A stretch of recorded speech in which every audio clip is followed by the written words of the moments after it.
siya pong ito at sa ating pong mga puso. Sa oras na ito, ang ating pong pag-aaralan is Divine Legacy.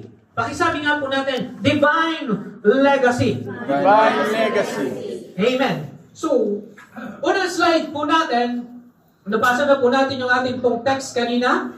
Sige, diretso na po tayo. Nabasa na po natin yan, mga kapatid. So, ang unang slide po natin, ano yung, we open here the word legacy. Ano yung nasa mind po natin pagka narinig po natin the word legacy? What does it comes to your mind? Ano yung nasa isip po natin?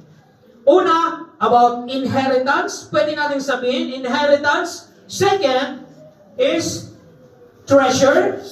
Third, monuments. And fourth, surname. Ito ba yung mga bagay na nasa isip po natin pag sinabi po nating legacy? To the world, brothers and sisters, there are many legacies that people leave behind when they die. Especially sa mga mayayaman. Pag namatay po sila, hindi nila alam kung saan papamana ang kanilang kayamanan. Yung marami nilang sasakyan, hindi nila alam kung saan kanino ibibigay. Pag marami silang mga lupain, hindi alam kung kanino ibibigay. Pag marami silang business, hindi rin alam kung kanino ibibigay, mga kapatid. Sa ngayon, yung mga sinasabi po natin politicians, talagang hindi nila alam kung kanino ipamamana yung kanila pong posisyon sa gobyerno. Yung iba ayaw ng papalitan. Gusto nila, sila na lang ang naandun sa posisyon, mga kapatid. But you know, that is the world. But to us, as Christians, we have a different legacy. Alam niyo po ba yun? Bilang mga lingkod ng Diyos at bilang mga nakakakilala sa Panginoon, wala sa world yung ating pong pamantayan. Ang pamantayan natin ay nasa Panginoon. It is spiritual, mga kapatid. Because God made a very clear instruction on what legacy we should leave to the next generation. Yan ang importante, mga kapatid. Ano yung iiwan nating legacy pag tayo po ay tumanda na at pag tayo po ay pumanaw na dito sa mundong ito. Ayan, hindi lang intention, mga kapatid, kundi yan ang goal. Yan ang aim po natin. Ipamana po natin yung mga bagay na galing sa ating pong Panginoon. At ang sabi dito, and they don't have to wait until. So as a Christian, we don't have to wait until we die or before we die. At ang sabi po doon, meron daw pong tinatawag na last will, testament. Huling habilin. Amen. Yung huling habilin. So how about kung ikaw ay nadisgrasya? Accident. Paano ka magpapamana? At paano mo sasabihin na itong bagay na ito, itong bahay na ito, itong sasakyan na ito, itong lupain na ito ay mapupunta sa panganay mo o mapupunta sa ating pong bunso? You can never tell. So ibig sabihin, kailangan siguraduhin po natin ang ating pong legacy ay mananatili, mga kapatid. At yan ang ating pong tatalakayin sa oras pong ito. Number one, the meaning of legacy. Alamin po natin, ano ba ibig sabihin ng legacy? Sa Tagalog, ito po ay tinatawag na pamana. Amen. So meron po ba kayong nais ipamana sa ating pong mga mahal sa buhay? For sure, mga kapatid, meron. So yan, tingnan po natin.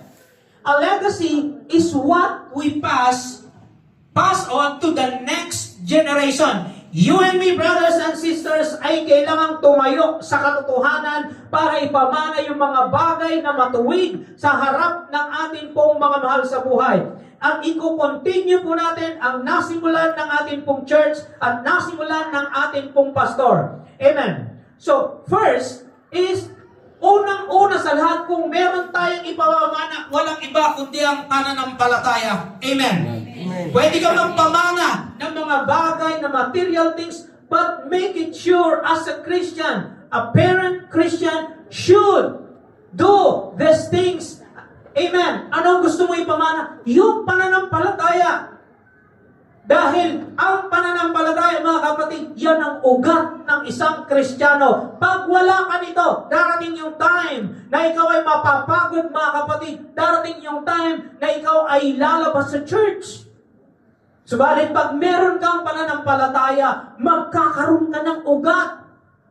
At lalalim ka unti-unti sa atin pong pananampalataya hanggang sa ikaw ay maging matibay sa harap ng lahat ng ating pong pagsubok. Amen po ba? Amen. Sabagat sabi ng Hebrews 11, makikita po natin yung chapter na yan, that is the chapter of heroes of faith. Diyan nakatala, mga kapatid, ang mga pangalan, beginning from the Old Testament hanggang sa New Testament, makikita po natin doon ang kanilang mga pangalan na kasulat, mga kapatid, para atin pong tularan. Amen. And second is the values. Pag sinabi pong values, ito po yung principle ng isang believer. Ito yun po yung mag-guide sa kanya upang mamuhay ng maayos sa harapan ng Diyos. Dapat ma-fulfill ang purpose ng Diyos sa buhay po natin. And third, the wisdom. Pag sinabing wisdom, dapat ngayon, kilala mo na ang ating pong Panginoon. Sa dami ng pagsubok na daanan po natin, mga kapatid, dapat ngayon, nakatayo ka na sa katotohanan, kilala mo na ang ating pong Diyos na buhay. And fourth, example, dapat maging magandang halimbawa ka, hindi lang sa pamilya po natin, kundi sa mga kasama natin sa trabaho, mga kakilala po natin, dapat anino mo pa lang, alam na ikaw ay Kristiyano. Yung pagdaan mo, anino ni brother yun anino ni sister yun dapat alam na ikaw ay isang Kristiyano. Tama mo ba yan? Amen. So dapat yan ang mga dapat nating sundan. Sabi ng Book of Psalms, chapter 78, verse 4, we will not hide them from their children, telling to the generation to come to praises of the Lord and His strength and His wonderful works that He has done. Ibig sabihin, sasabihin daw po natin sa mga susunod na henerasyon. We're talking about our kids. Kaya ngayon pa lamang turuan na po natin ang ating pong mga anak na makilala ang kanilang tagapagligtas. Na makilala, mga kapatid, na merong Diyos na pinagmumulan ng lahat ng bagay. And when we talk about kids, especially doon sa mga medyo papunta na sa college, ito yung mga mahirap i-guide. But as parents, we will not stop to tell them the truth. Kahit masaktan sila, mga kapatid, we will stand sa truth para sabihin ang katotohanan na merong Diyos na ating pong pinaglilingkuran, na merong Diyos na nakakilala sa ating pong lahat. Amen. And ang sabi po ng next verse natin, a good man leaves an inheritance to his children's children. Imagine, mga kapatid, hindi lang pala sa atin, kundi pagkatapos natin, isasalin natin sa ating pong mga anak, at yun din ang kanila pong magiging pattern hanggang sa kanila, sila po ay magkaroon na ng sariling pamilya. Amen. You know, David, brothers and sisters, yan ang sabi po niya, na kapag kahit siya po, mga kapatid, ay isa ng hari, subalit siya pa rin ay nakasandal sa salita ng ating pong Panginoon. Amen. So dapat ganun po ang ating pong ipamamana sa ating pong mga mahal sa buhay. Amen, mga kapatid? Tingnan po natin anong sabi ko. Next, there are types of legacy. At una sa types of legacy is yung material things. Pag-aralan po natin, mga kapatid, ano ang sabi po dyan? Yung material things, it talks about our wealth and inheritance. Sino na po dito may bahay? Amen. Amen. Ilan? Isa lang. Yung iba nakakadalawa, yung iba nakakatatlo, yung iba walang bahay, pero ang dami namang lupa, no? Talagang hindi natin pinababayaan na sa katagal-tagal na natin, mga kapatid, nasa abroad ay kailangan natin mag-ipon. Hindi ka pabalik. No? Tayo, mga kapatid, ay patanda. Kaya kailangan meron tayong resulta ng ating pong pinagpaguran. Amen. Yung iba, talagang nag-i-spend po sila sa kanila pong mga kapatid, pinag-aaral, at yung iba sa kanila pong mga anak. At yung iba naman, nagbi-business, which is not wrong. Amen. Kailangan natin yon. Sa pagtanda natin, kailangan meron tayong naipon. Kaya sa isip mo, dapat meron kang naiipon. Amen. Second is tinatawag na moral. Pag sinabi pong moral, mga kapatid, ito po yung ating pong karakter. And yung ating pong obedience, mga kapatid, dapat ay meron nang nababago sa ugali po natin. Behavior. Paglipas ng panahon, dapat unti-unti, hindi instant, kundi merong nababago sa ugali po natin. Our attitude, our behavior, our character, yung reasoning natin dati, napatol tayo ng patol, dapat hindi na ngayon. Why? You are a Christian.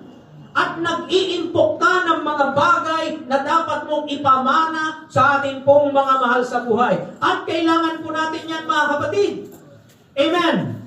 Apelyedo pa lang, alam niyo yung apelyedo pa lang, kahit dalawang bayan, pag nakilala yung apelyedo, kilala ka na.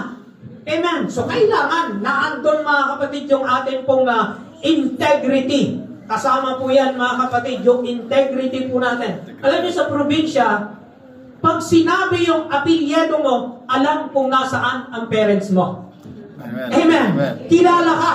Ibig sabihin nun, kilala tayo. Kasama po yan sa moral. But the third thing is the most important. Ano yun? Yung ating pong spiritual. Because when it comes to spiritual, nandun ang ating pong nakakapaloob, yung ating pong pananampalataya. At pag meron kang pananampalataya, kasama yung pagsunod po natin sa ating pong Panginoon. Hindi pwedeng maging hiwalay yan. Dapat pag nananampalataya ka, sumusunod ka sa ating pong Diyos na buhay.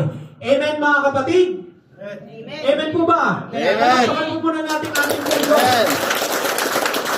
These are the three types of legacies na dapat nating sundan. Number one is yung material, which is hindi po masama na tayo po ay yumaman.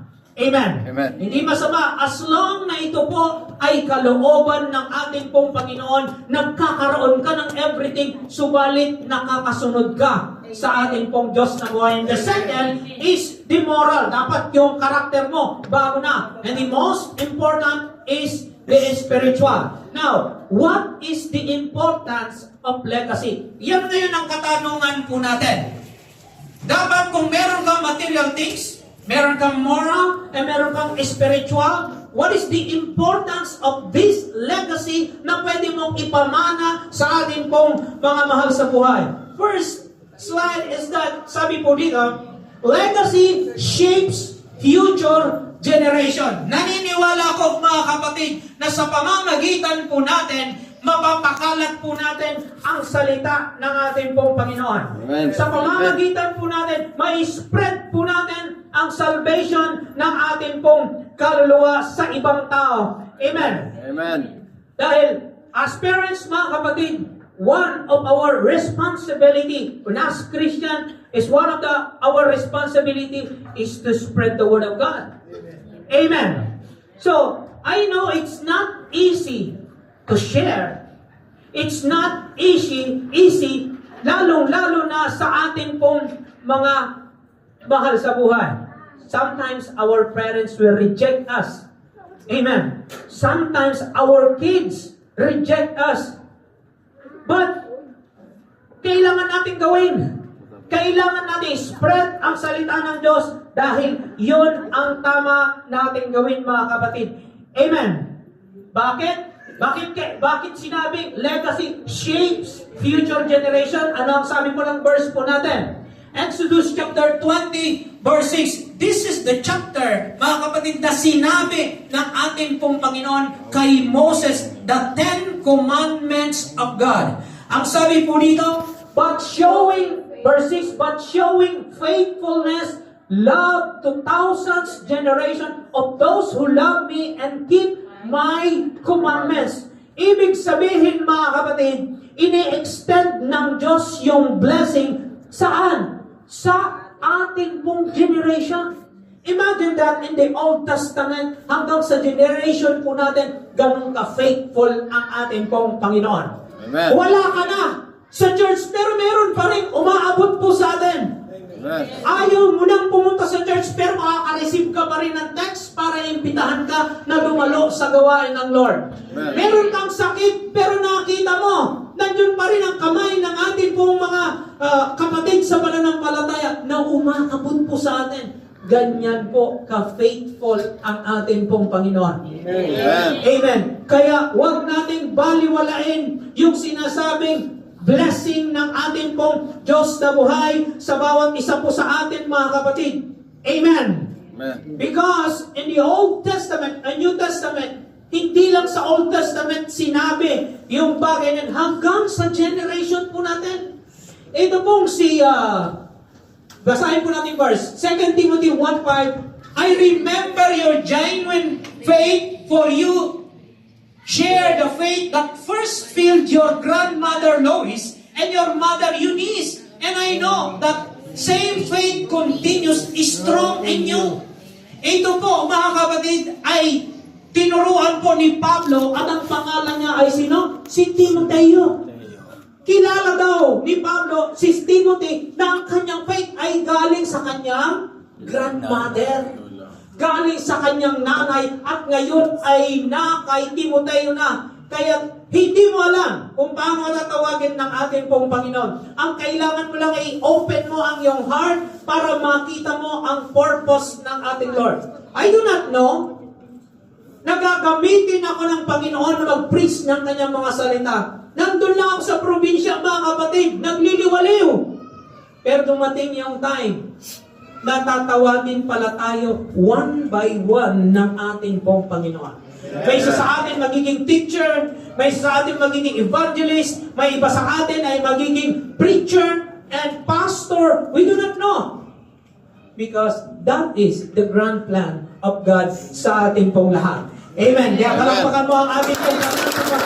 Andito ka pa rin, umatin ng gawain ng ating pong Diyos na buhay.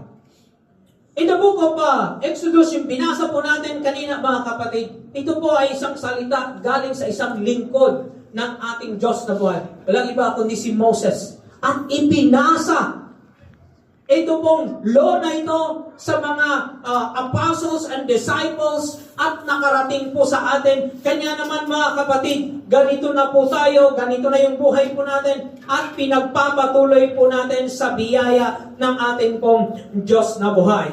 Second is that a legacy of faith brings eternal impact. Pag sinabi pong eternal impact, unang-una, dapat na atin pong babahaginan ay walang iba, kundi ang atin pong mga mahal sa buhay. Amen. That is our first mission as a Christian. Una, yung atin pong asawa kung hindi pa nakakilala. Second, yung atin pong mga anak kung hindi pa sila nakakakilala. Itutuloy daw po natin yung legacy na minana natin sa atin pong mga magulang. Amen po ba, brothers and sisters? Amen. And we are very proud to tell na ang ating pong parents sa faith ay bagamat wala na siya, mga kapatid, subalit na andito pa rin ang kanya pong nasimulan na ating pong pinagpapatuloy. Tingnan po natin in the book of Joshua, chapter 24. Patay na si Moses, mga kapatid, subalit hindi natapos doon ang plano ng Diyos. Kanino niya itinuloy? Kay Joshua. Kaya ang sabi dito, dumating yung time, ginather lahat ni Joshua ang 12 lipi ni Israel sapagkat during the time, marami na po ang umaalis sa tunay na pananampalataya. Maraming pasaway during that time. Kaya ang ginawa ni Joshua, para hindi po siya maging accountable sa harap ng Diyos, ang sabi po niya, now, if it seems evil to you to serve the Lord, choose for yourselves this day whom you will serve. Mapili kayo. Pero ako, sabi ni Joshua, as for me and my house, we will serve the Lord. Amen. Ano ba yung pagsubok mo? We will serve the Lord. Meron kang sakit. We will serve the Lord. Dapat yun ang sasabihin natin sa akin pong mga mahal sa buhay. You know, there is no anniversary actually. But we insist na magkaroon sapagkat nakita po namin kung gaano kabuti ang Lord. Amen. Amen. Gusto namin sabihin, Lord, gusto namin ibalik sa iyo ang papuri at pagsamba. Hindi madali, mga kapatid, ang maglipat. Ang dami naming gamit, ang daming gamit ng church. Buhatin pa lang yung mga gamitin. Napakahirap mga kapatid. But God is good all the time. Amen. And all the time, God is good sapagkat ipinag-pray namin maigi na ipagpasalamat natin sa Lord ang lahat ng nangyari. Pagkatapos ng red carpet na ito, mga kapatid, praise God. Sino mag-aakala na tayo pa magkakaroon ng another church na meron pong ganito? Hindi naman magandang-maganda, subalit kita po natin na tama lang sa atin pong attendance. Amen. Amen. Kaya, purihin ang ating Diyos na buhay. Meron tayong stage, meron tayong lights, meron tayong CR, kumpleto po ang bigay ng ating pong Panginoon. Kaya mga kapatid, I encourage you na magpatuloy po na makinig ng salita ng Diyos. And God will repay us all. Amen. Praise the Lord. Sabi po dito, ang sabi po ni John, you know John the Beloved? Siya po yung Malapit kay apostle ng ating pong Panginoon na hindi po namatay sa persecution. Namatay po siya sa katandaan. At ang sabi niya, siya pa nangangaral ng Word of God, ang sabi niya dito, I rejoice. when brethren came. I rejoice greatly when brethren came and testified of the truth that is in you. Just as you walk in the truth, I have no greater joy than to hear that my children walk in truth. Kaya mga kapatid, ipagpasalamat natin sa Lord ang lahat ng bagay na nangyayari po sa ating pong buhay. Ano man yung pagsubok po natin, matindi man yung mga binibigay ng Lord, kumapit ka lang sa ating pong Panginoon. Ang sabi dito, my children walk in truth. Lakad lang mga kapatid. Pag ikaw ay may pagsubok, bumagsak ka, bumangon kang muli and hanapin mo ang church ng ating pong Panginoon. Yes! Magkakaroon na muli ng kalakasan na nagmumula sa Lord. You think you can stand and face the world without the Lord? You are wrong. You think ikaw ay gagaling kung ikaw ay may karamdaman dahil nagpupunta ka sa ospital na maganda at mayroong magaling na doctors? You are totally wrong. Ikaw ay gagaling dahil sa pangalan ng ating Lord. Ikaw ay gagaling dahil nagkakaroon ka ng malakasan galing sa ating pong Panginoon. And that is the truth. Amen. Kaya nga, binanggit yung mga pillars of the church. More than 20 years ang mga naglingkod sa Panginoon. At kasama po ang inyong lingkod na nasa harap nyo ngayon.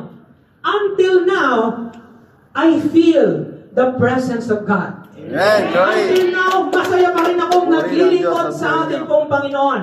At naman po pa rin yung presence at yung blessing ng ating Diyos na buhay. Kaya ang sabi ni Pedro, to whom shall we go? Kanino ka pupunta pag lalabas po tayo sa iglesia? Another church? No. So ibig sabihin mga kapatid, meron talagang place na belong ka, mga kapatid, na naandun ang pagkilos ng ating pong Diyos na buhay. Amen. And third, our life is a testimony to others. Yan dapat ang isa sa maging legacy natin mga kapatid. Amen. Legacy shapes the future. Legacy brings faith sa ating pong pamilya. And third is that yung ating pong buhay ay dapat maging isang patotoo sa lahat na nakakakilala po sa ating lahat. Amen. Sino dito yung hindi pa nakakilala sa Lord? Meron po ba tayong bisita?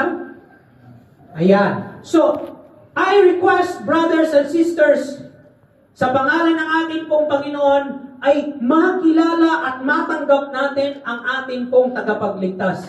Walang mawawala po sa atin, kundi tayo po, mga kapatid, ay magkakaroon dahil makikilala mo ang ating pong Diyos na buhay. Amen? Kaya sa mga soul winner na nakapagdala, you are a good testimony sa bawat nadala po natin.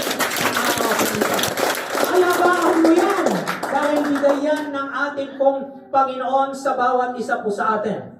And of course, in the book of Hebrews chapter 12, Therefore, we also, since we are surrounded by so great a cloud of witnesses. Ano yung cloud of witnesses na ito? Ito yung mga naunang mga mananampalataya sa atin na naandun na sa piling ng Lord. They are witness kung ano ang ginagawa o ginawa po natin ngayon. Kita po nila, sila po yung mag-witness po sa atin kung ano na ang atin pong pananampalataya. Nasaan na yung level ng atin pong pananampalataya. Imagine, patay na sila mga kapatid, pero buhay pa din ang kanilang patotoo. Wala na sila mga kapatid, pero binabanggit pa rin yung kanilang pangalan. Wala na sila, pero pinagpapatuloy pa rin natin yung kanilang nasimulan. Yan ang isang legacy ng isang tunay na tapat na Kristiyano sa harap ng ating pong Panginoon.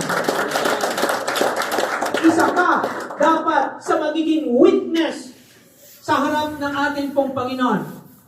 And I praise the Lord mga kapatid dahil kahit mahirap maglingkod sa Panginoon, sometimes pagod tayo sa trabaho, but because of God's love sa ating lahat, sa ating buhay, pinipilit pa rin po natin maglingkod dahil yun ang dapat natin gawin.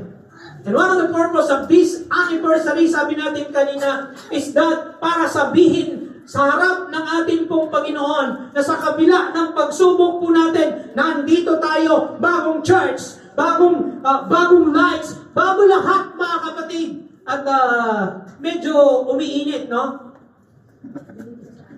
Sabi natin malamig, pero alam niyo mga kapatid, dapat wala tayong AC. Pero binigyan tayo ng Lord. Nagbigay ang may-ari ng dalawang AC and then nagdagdag na lang po tayo ng isa. Ganong kabuti ang ating pong Panginoon. And I remember nakipag-usap kami ni Brother Dennis sa ating pong sa may-ari po ng building na ito. We are very bold na sabihin saang anong gagawin nyo? Bakit nyo gustong rentahan ang lugar na ito? Sabi namin mga kapatid, we are a church. A church. Yung may ganun-ganun, tapos may ganun-ganun. Sabi ng may-ari, yes sir. Okay, just control the sounds as long na walang nag-complain, you may use my place. Kaya, kinuha natin ito with the approval of the Lord and with the approval of the leaders of the church. Narito tayo ngayon sa bagong iglesia ng ating pong Panginoon. Amen. Okay, and the third division is how to leave a lasting legacy. Yan ngayon ang pangatlong division po natin. Nakita po natin ano ba yung legacy. Ito po ay pamana. And then what is the importance of legacy? Nakakuha po natin. And the third, how to leave a lasting legacy. Gusto mo ba natin manatili yung ating pong alaala pag umalis na tayo sa lugar na ito? Gusto mo ba natin manatili tayo, yung ating pong nasimulan ay may pagpapatuloy ng kasunod po nating generation? Amen. Yes! Dapat meron mga kapatid. Unang-unang dapat natin gawin, we have to live with a purpose. Dapat alam mo na ang purpose mo sa mundong ito ay nasa kamay ng ating pong Panginoon. Hindi lang para kumita ang purpose po natin, hindi lang para kuminhawa yung buhay po natin, kundi ang purpose mo dapat ay makita mo na ikaw isang araw, kung hindi ka pa nakakilala sa Lord, at kung ikaw ay naglilingkod na sa Lord, ay manatili ang iyong pananampalataya hanggat hindi pa dumarating ang ating pong Diyos na buhay. Amen! Amen. And I will testify, our pastor, his name is Pastor Melvin. Alam nyo, sabihin ko, yung short story kung bakit ko nakilala ang ating pong Panginoon.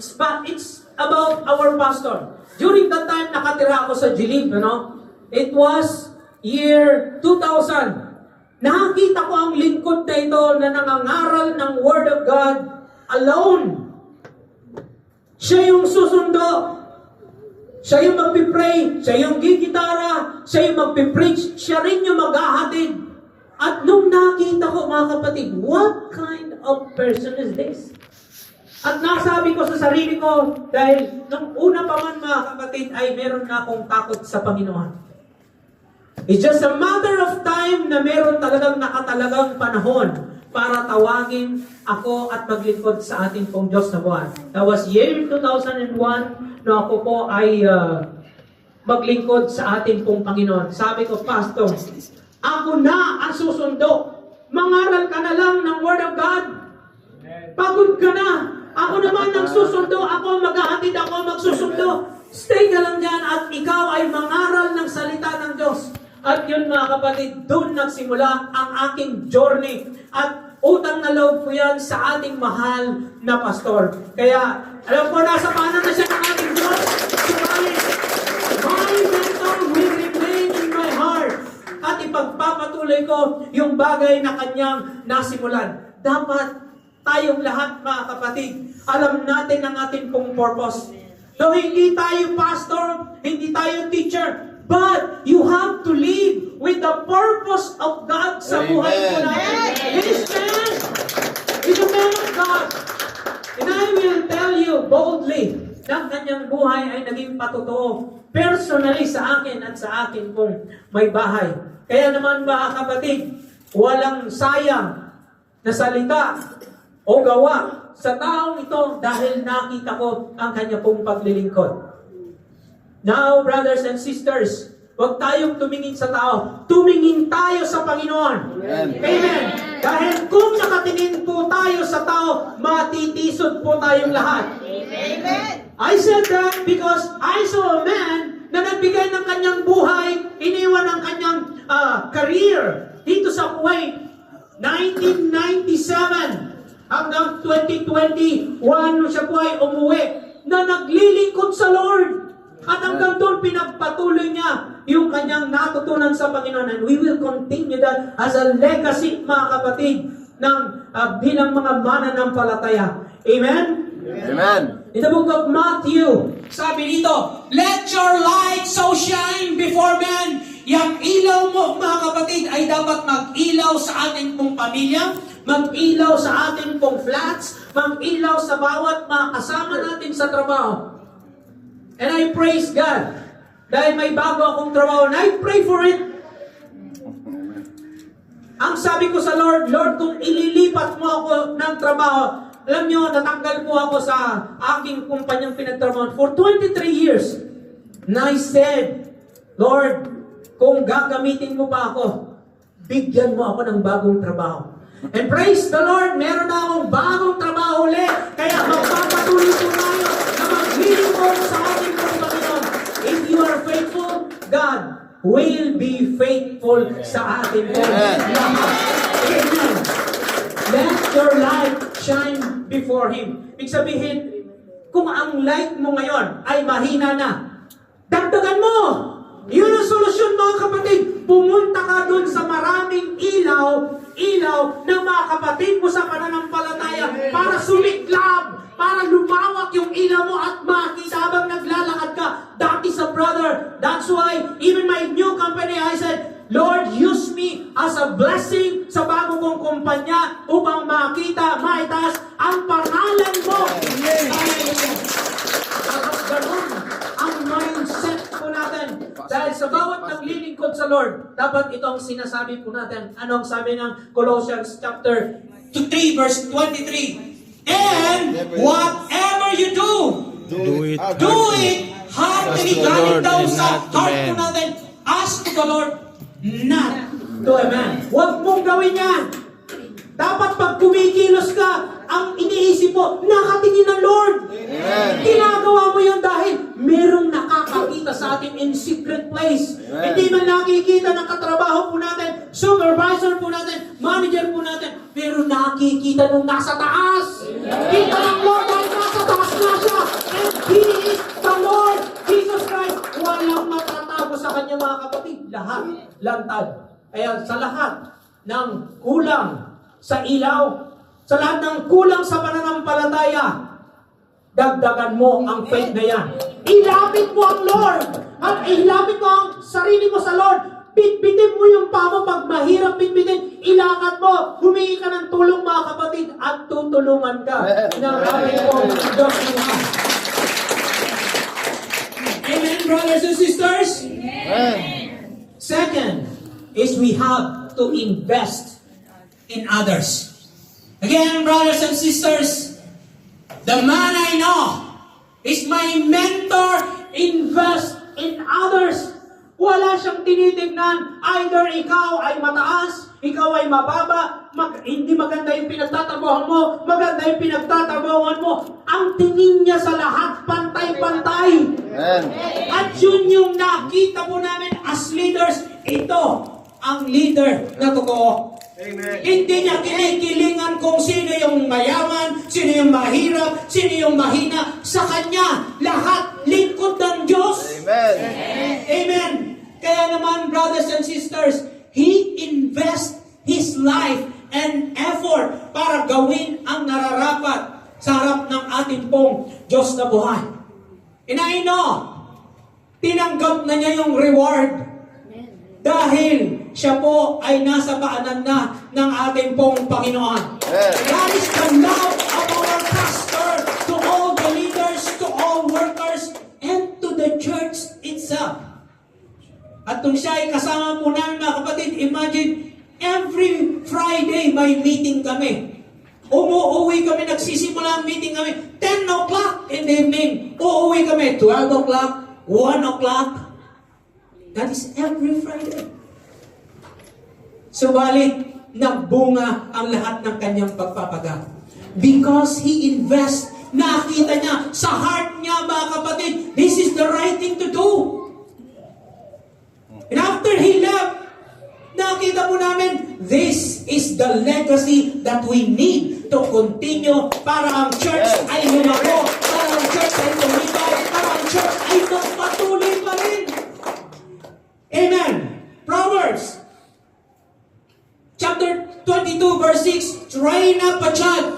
It talks about child, but this verse is applicable sa atin kung lang. Ibig sabihin nun, we will train everybody in the way they should go. And when they are old, and when you are old, they will not depart from me.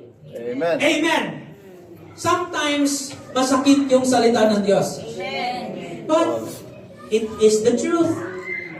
Amen. Aanhin mo yung sasabi paligoy-ligoy po tayo and then hindi naman matututo yung ating pong tuturuan. Amen. What is that? So ang kailangan natin mga kapatid, bagamat matigas, subalit pagtotoo, yun ang makakabuti sa atin pong lahat. Kaya sa lahat ng mga tinatapik ng Lord, na nakakarinig ng Word of God, huwag po kayong masasaktan. Tanggapin niyo po yun mga kapatid para po tayo ay matrain ng maayos dahil marami pa tayong pagsubok na haharapin. Marami pa tayong pagsubok na dadaanan. So pag ikaw ay well-trained sa Word of God, maaalala mo yung training na yan pagdating sa pagsubok po natin. Amen. Pag ikaw ay nangihina sa amin ng ating Panginoon, kailangan ko magpalakas, kailangan ko magbasa ng Word of God. At pag medyo nakakaramdam ako ng sakit sa katawan, kailangan kong mag-pray. So dapat mga kapatid, yun ang mga dapat nating matutunan sa ating pong Diyos na buhay. Amen. Tayo po ba ay natitrain sa araw pong ito? Amen. So what kind of legacy do you want? Dapat yung spiritual. Amen po mga kapatid. Amen. Sabi ng verse sa book of Matthew chapter 28, wala dyan. Pero ang sabi ng ni Mateo sa atin, ang sabi po doon, go ye therefore and teach all nations. Ibig sabihin nun, kailangan lahat tayo ay kailangan humayo. Amen. Kaya po ba natin mag-share ng Word of God? Amen. All you have to do is to practice. All you have to do is to pray, invite them that there is a new red carpet church in Salmia. Yun lang ang gagawin po natin mga kapatid. May bagong church sa Salmia at ang pangalan ay JC Massey Church. You're all welcome mga kapatid. But here, we will preach directly to all of you. Hindi kami magpapaikot-ikot. Kung may gustong pasabi ng ating Panginoon, yun ang sasabihin po nating lahat. Amen po ba? Titus, sabi po dito, The order. para sa ating lahat, the older woman likewise, that they be reverent in behavior, not slanderers, not given to much wine, teachers of good things, yung mga older woman daw. Next, that they admonish the young woman. So the older one Admire. should teach and train the young woman. Kaya nga, yung mga bago, sometimes medyo masakit para sa kanila yung mga Word of God. Pero it is part of the training sa ating lahat na mayroon talagang nagtuturo po sa atin.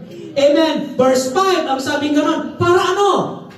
To be discreet, chaste, homemakers, good, obedient to their own husband, that the word of God may not be blasphemed. Ibig sabihin, mga kapatid, kailangan talaga na merong magme-mentor po sa atin. Amen. Like our pastor. So I say that most of the time dahil this is the reason why this church ay nakatayo pa rin hanggang ngayon. Of course, nandun ang ating pong Panginoon, pero ginamit niya ang tao pong ito para ma-establish ang JC Mercy Church. That's why in number 3 po natin ay what? Walk in faithfulness until the end. Maring iba sa atin mga kapatid, nasa kalagitnaan na ng peak ng kanila pong pananampalataya. Maring yung iba ay malapit na dun sa dulo sapagkat nagpaplano na po sila na umuwi sa ating pong bayan. Pero yung mga naandito pa, kailangan you have to walk in faithfulness until the end. Like what I said a while ago, our pastor talaga nasa ospital na, pero ang iniisip pa rin ang iglesia ng ating pong Panginoon. Ang iniisip pa rin yung kapakanan ng ating pong church. Ang inaalala niya pa rin yung mga mananampalataya, kamusta na sila. That is a heart of a true father of a church. Kung tayo mga magulang, as parents, ganun na lang natin inaalagaan, konting sakit lang ng ating pong mga anak, ay hindi na tayo mapakali, gusto na natin umuwi para tignan sila. How much more ang ating Diyos na nasa langit? How much more ang Lord? Kitang-kita niya, mga kapatid, ang lahat na nangyayari po sa ating pong buhay. Kaya nga, ipagpatuloy po natin ang nasimulan ng ating pong mga unang magulang, including our pastor. Amen. Palakpakan po natin ang ating pong paralan. And that is the legacy na kailangan nating sundan. Amen. Sabi nga ni Joshua, ulitin natin. Joshua chapter 24, verse 15, as for me and my house, we will serve the Lord alone. Tumanda ka man mga kapatid, dapat faithful ka pa rin sa ating pong Panginoon. Amen. Bawalan ka ng trabaho, dapat faithful ka pa rin sa ating Panginoon. Humihina na yung paa mo, dapat faithful ka pa rin sa ating Lord. At dapat kahit nasa banig na tayo ng karamdaman, faithful ka pa rin sa ating pong Diyos na buhay. So I'm saying, hanggat malakas po tayo, hanggat nakakataas ang ating pong mga kamay, hanggat nakakakilos pa po tayo, you have to be faithful until the end. Amen. Dahil may katapusan ang paglilingkod po natin. Amen. Amen. But, the good part na dapat nating ganapin is that pag naandun na tayo sa huling hininga po natin, dapat matagpuan po tayo ng ating Lord na tapat na naglilingkod. 2 Timothy, ano ang sabi po dito? I have fought the good fight, I have finished the race, I have kept the faith. Ito ang ating pastor. He fought the good fight of faith. He finished his race and he kept the faith. And we will continue his legacy upang tayo po ay magkaroon pa ng maraming pananampalataya, maraming kalakasan sa harap ng ating pong Panginoon. I believe, brothers and sisters, hanggat hindi natatapos ang purpose ng Lord sa buhay po natin, sa ayaw at sa gusto mo. Pag ayaw mong magpagamit sa Lord, there will be a consequences sa buhay po natin. Pag tinatawag ka na ng Lord at ayaw mong sumunod, there will be a consequences. Dahil ang sabi ni Joshua kanina, kung kayo ayaw niyong sumunod kayo sa mga gusto ninyong sundin, pero ako, susunod lang sa ating pong Panginoon. Amen? Amen. We have to fight. And we have to finish. And we have to keep our faith growing and going, mga kapatid. Amen? And in the book of Psalms, verse 8, finally, yun ang sabi po ni Paul, there is laid up for me the crown of righteousness. Ayun na. Bakit kailangan natin ipagpatuloy na meron pong katapatan? Dahil meron kang crown na tatanggapin, which the Lord, the righteous judge, will give me on that day. And not to me only, but also to all, kayong lahat, tayong lahat, ako, tayong lahat, mga kapatid, ay magkakaroon ng crown of righteousness kung tayo po ay magiging tapat sa ating pong Diyos na buhay. Amen. Amen. And mga last verse, sabi po dito, Psalms 112 verse 6, surely He will never be shaken. The righteous, tayong lahat na magiging tapat, the righteous will be in the everlasting remembrance. Purihin ang ating Panginoon, the righteous, tayong lahat na magpapatuloy dun sa magandang nasimulan po natin. And I'm talking about this church na nagpasimula from 1997 sa pamumuno ng ating pong pastor at ngayon ay pinagpapatuloy po natin. And we will serve the Lord. Amen. So our question today sa ating pong lahat, mga kapatid, what will you leave behind? Ano yung nasa isip natin? What will you leave behind? So basahin po natin ang ating pong text po kanina. Tagalogin po natin. Kanina English po yan, sabi ng Tagalog. Ito nga ang kautusan at mga tuntuning ibinigay niya sa akin, na siya ninyong susundin sa lupain inyong sasakumin. Verse 2, ang mga ito ibinigay sa inyo ni Yahweh at sa inyong mga anak at sa mga susunod na salinlahi upang magkaroon kayo ng takot sa Kanya. Kung ito'y susundin ninyo, hahaba ang inyong buhay. Amen. Amen. Kung magiging righteous tayo, magiging tapat tayo sa ating pong Panginoon, you will be like John the Beloved. Amen. Namatay po siya sa katandaan. Hahaba yung buhay po natin. Except sa buhok siguro. Next, verse 3. Kaya nga, pakinggan ninyo ito at sunding mabuti. Kung magkagayoy, sasagana kayo. Darami ang inyong lahi pagdating ninyo sa lupain ipinangako ni Yahweh ang Diyos na inyong mga ninuno sa lupain mayaman at sagana sa lahat ng bagay. Amen. Dinala tayo dito para makatulong sa ating pong pamilya.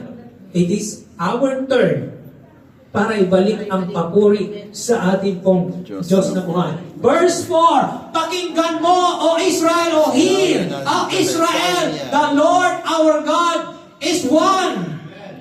Amen. Verse 5, ibigin nyo, ito yung commandments na sinabi na kailangan nilang tandaan. Anong sabi doon?